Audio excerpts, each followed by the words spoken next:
Le président américain Donald Trump redouble les pressions sur ses alliés de l'OTAN pour les appeler à renforcer leur budget militaire.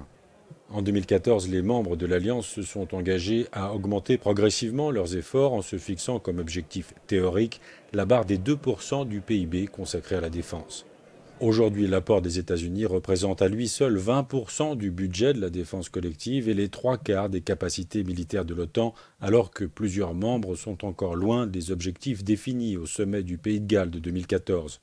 En 2017, la France a consacré près de 1,8% de son budget aux dépenses militaires et évite les foudres du président américain.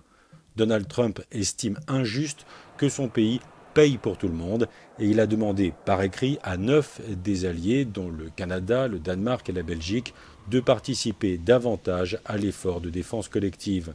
De son côté, l'Union européenne a prévu que ses dépenses militaires atteindraient les 2,4% de son PIB en 2027, alors que le secrétaire général de l'OTAN, Jens Stoltenberg, rappelle que le budget de défense des Alliés a augmenté en termes réels de 6% pour la seule année 2017.